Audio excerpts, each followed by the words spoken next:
Hello, good morning everyone, and welcome to Thought for the Day. When Mr. Brown asked for volunteers to deliver this Thought for the Day a few weeks ago, it seemed like a good idea. Never one to shy away from a challenge or the sound of my own voice, I agreed. And now here I am, sitting in front of this screen, genuinely wishing I could be anywhere else but here. Not that I don't enjoy your company, virtual or otherwise, don't get me wrong, you're not a bad crowd, and there's even some of you I quite like. Well, one or two, anyway. So, what am I going to say? What is my purpose here this morning? What I think I've learned most from this period of lockdown, and I'm sure my colleagues would agree, is actually how much we've missed you, the pupils. Don't get me wrong, I have had interesting human social contact, but even the charms of meeting up with Mr. Walter for a socially distanced coffee have worn off. So I'm going to start this morning by saying thank you. You really don't know how important you are to those of us who make our living in the edu-biz. The obvious thing to say is that without you, we wouldn't have a job. Well, actually, it's a little bit more complex than that. We wouldn't have a job that is by turns interesting, frustrating, endlessly fascinating, occasionally boring, usually fulfilling, sometimes really, really annoying, but mostly great fun. We'd be earning far more, that's probably for sure, but one doesn't become a teacher for money. No. The reason one becomes a teacher is for something far more precious than that.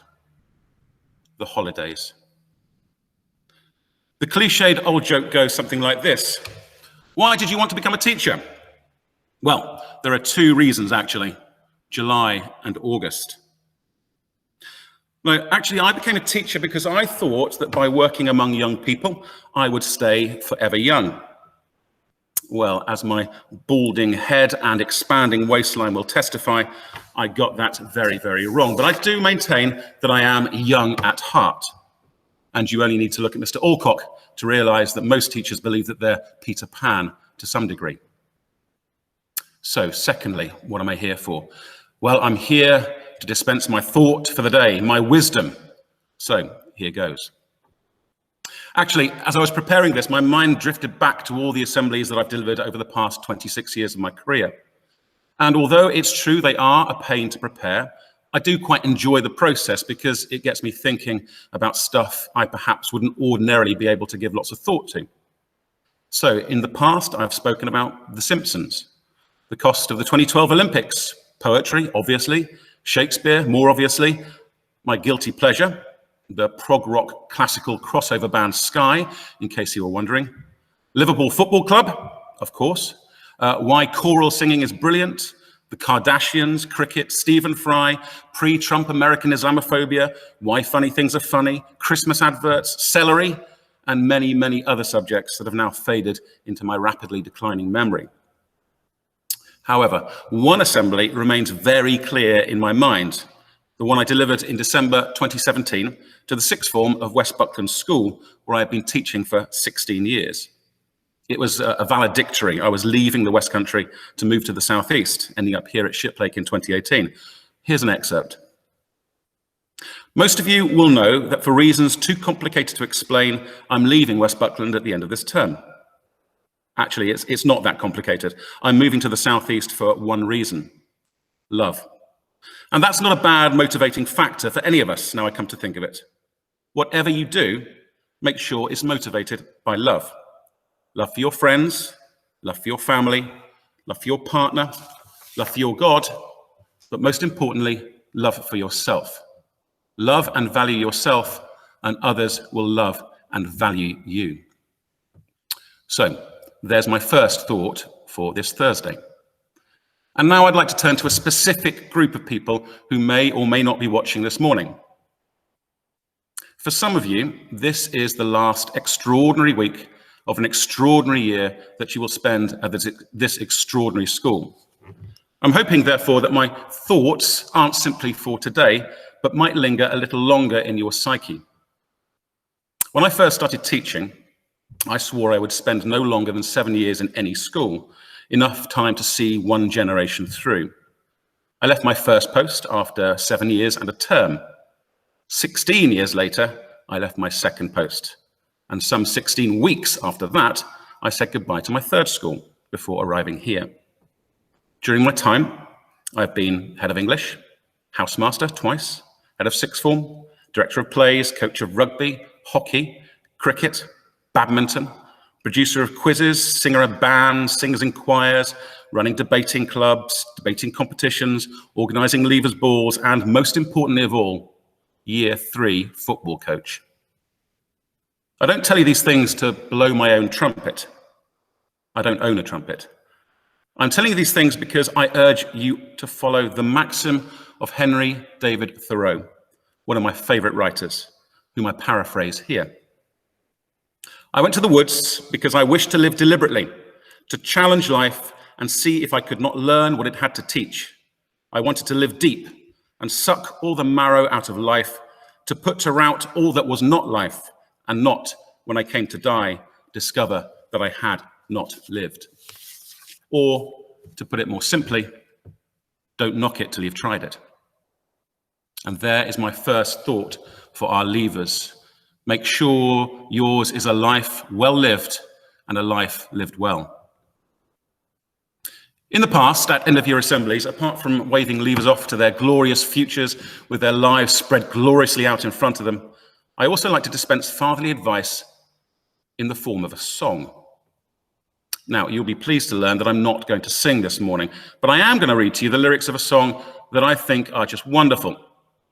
These words were actually first spoken during a high school graduation in America, and some of you may have heard them before. However, I think the sentiments bear repetition. Ladies and gentlemen of Shiplake College, wear sunscreen. If I could offer you only one tip for the future, sunscreen would be it. The long-term benefits of sunscreen have been proved by scientists, whereas the rest of my advice has no basis more reliable than my own meandering experience. I will dispense this advice now. Enjoy the power and beauty of your youth. Oh, never mind. You will not understand the power and beauty of your youth until they've both faded. But trust me, in 20 years' time, you'll look back at photos of yourself and recall in a way you cannot grasp how much possibility lay before you and how fabulous you really looked. You are not as fat as you imagined. Don't worry about the future. Or worry, but know that worrying is as effective as trying to solve an algebra equation by chewing bubblegum.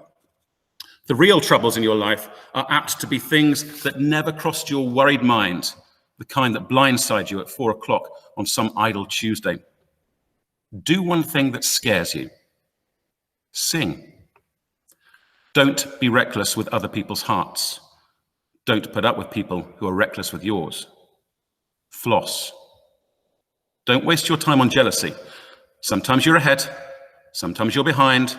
The race is long, and in the end, it's only with yourself. Remember the compliments you receive. Forget the insults. If you succeed in doing this, please tell me how. Keep your old love letters. Throw away your old bank statements. Stretch.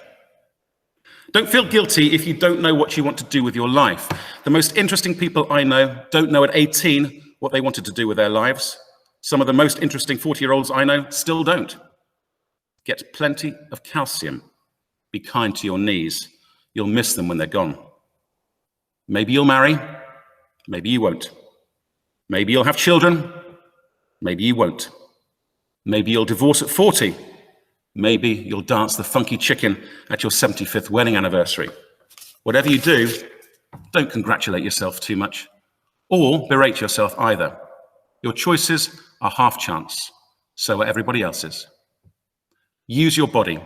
Use it every way you can. Don't be afraid of it or what other people think of it. It's the greatest instrument you will ever own. Dance, even if you have nowhere to do it but your living room. Read the directions, even if you don't follow them. Do not read beauty magazines. They will only make you feel ugly. Get to know your parents. You never know when they'll be gone for good. Be nice to your siblings. They're your best link to your past, and the people most likely to stick with you in the future. Understand that friends come and go, but with the precious few, you should hold on. Work hard to bridge the gaps in geography and lifestyle, because the older you get, the more you need the people who knew you when you were young. Live in New York City once, but leave before it makes you hard. Live in Northern California once, but leave before it makes you soft. Travel. Accept certain inalienable truths. Prices will rise. Politicians will philander. You too will get old. And when you do, you'll fantasize that when you were young, prices were reasonable, politicians were noble, and children respected their elders. Respect your elders. Don't expect anyone else to support you.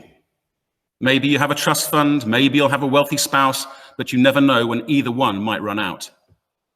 Don't mess too much with your hair, or by the time you're 40, it'll look 85.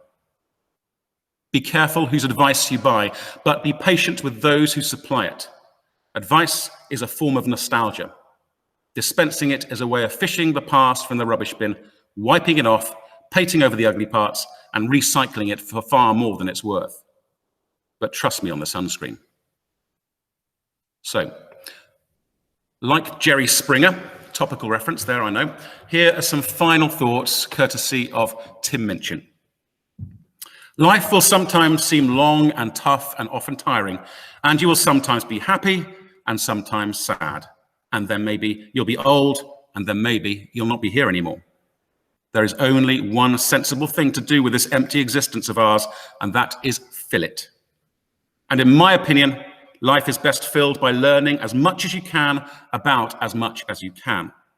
Taking pride in whatever you're doing, having compassion, sharing ideas, being enthusiastic. And then there's love and travel and wine and art and kids and giving and mountain climbing and cricket. But you know all of that stuff already. Believe me, it's an incredible, exciting thing, this life of yours. Have a good day, and thanks for listening.